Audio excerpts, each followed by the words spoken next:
neighbour just before the Tyrone Gilbert murder. The photo was of the blue Audi used in the killing.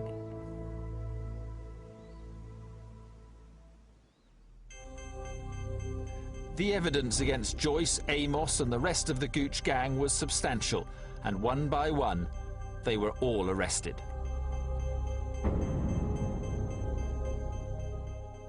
Tony Weatherly questioned both Joyce and Amos for 3 days. He cannot be identified as he's currently working on a covert operation. Colin Joyce, he came over as a very chatty, very affable person, very charming to a degree. Then as soon as the tapes go on, he then became very guarded and made no comments to every question put to him.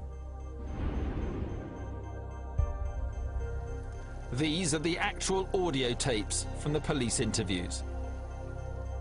On the 15th of June this year, a male called Gooch was shot in Anson Road in Longsight.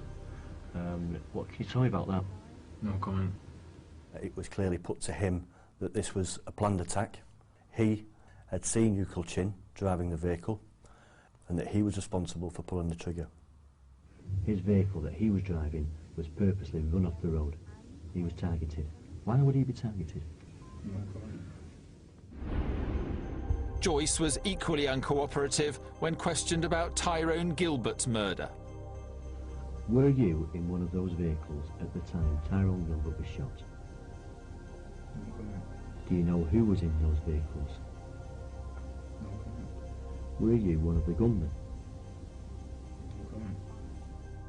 With Joyce remaining silent, police began interviewing Lee Amos. Would he crack under the pressure?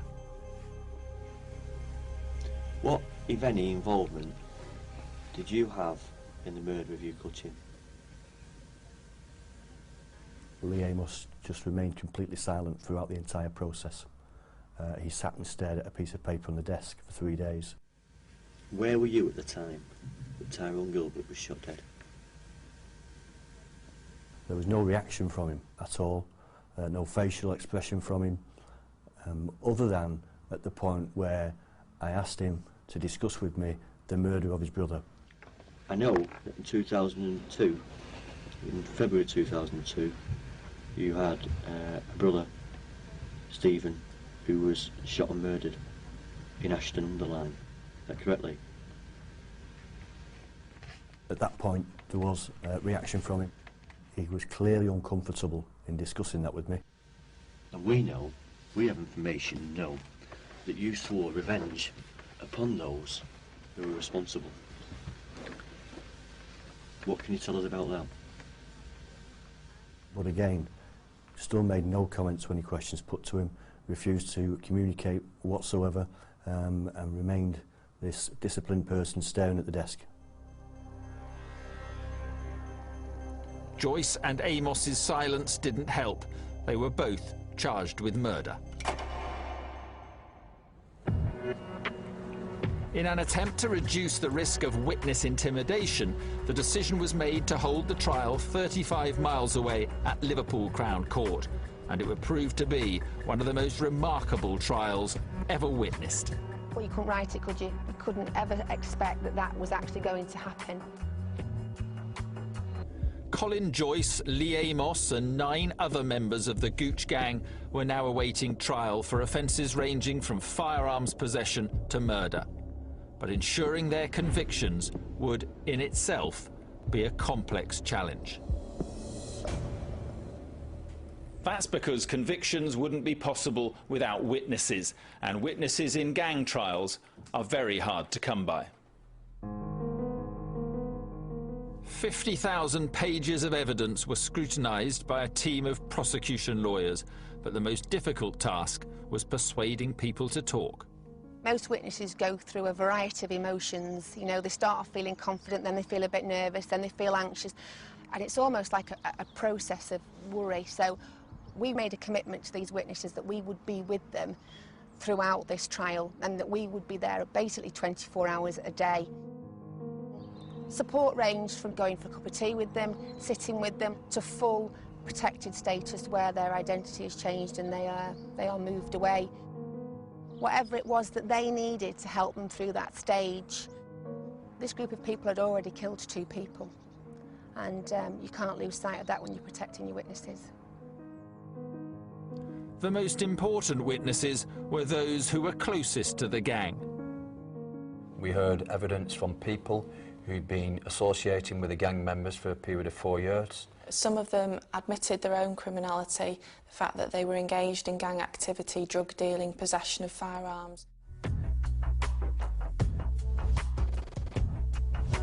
One witness told police about gang members coming to their house, packaging drugs in their kitchen and passing around handguns. Another told how they'd been asked to store the Honda Legend car in their garage in the days leading up to Tyrone Gilbert's murder, and had later been ordered to burn the vehicle's documents in an attempt to destroy evidence. I think for some of these witnesses what they did was life-changing. I think that some of the witnesses were stuck in a cycle of crime in which they were being used by the gang members and they couldn't get out of that cycle. The threat of witness intimidation was very real. One of the defendants managed to get hold of a mobile phone in his prison cell and telephoned one of the key witnesses and made a plea to him not to give evidence. Narada Williams was the man who made the call. Amazingly, the witness managed to record the conversation. Between me and you, I can't take this prison no more. I've been in here a year, bro, and if they sentence me, I'm never gonna come out, bro. I can't handle it. He was obviously shaken up by it because he believed that they knew where he was. By the fact that he'd received the phone call. I remember him saying that he thought at one point they might be outside. Help us out, man. Help us out. I'm begging you. I ain't got nothing no more. I got nothing. Only thing that I can think of, and I know you're going to disagree with me, is just say, yo, I tell you the truth. I've been lying. You can't get thrown in pen. They can't throw you in pen. I'm telling you that now. They can't throw you in pen. Well, you couldn't write it, could you? You couldn't ever expect that that was actually going to happen. And I've not spoken to that witness since, but he got through it. Despite the intimidation, the community had had enough. With witnesses now pledging to give evidence, dawn broke on the day that Greater Manchester Police had feared might never arrive. The trial of the Gooch gang began.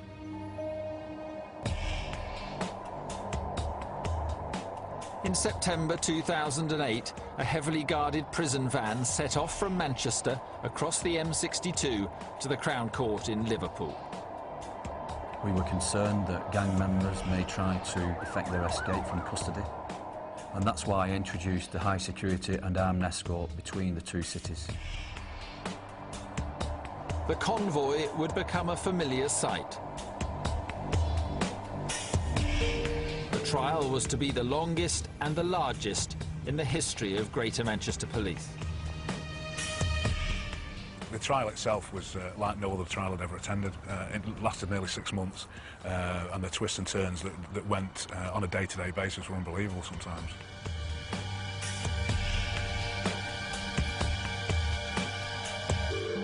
The atmosphere was electric. I recall it very well. There was over 100 people in the court itself. We had everything from anonymous witnesses to people whose voices were disguised, screens for many. We had covert routes in and out of the court. We had all kinds of things in place. The gang caused upset from the start. They shouted abuse to witnesses, shouted stuff to the prosecution. They didn't have any respect. They love to see people acting weak around them. They like to feel the power. Every day is like something inside burning up to see they just sit there laughing. It was like a playground for them. The intimidatory tactics failed.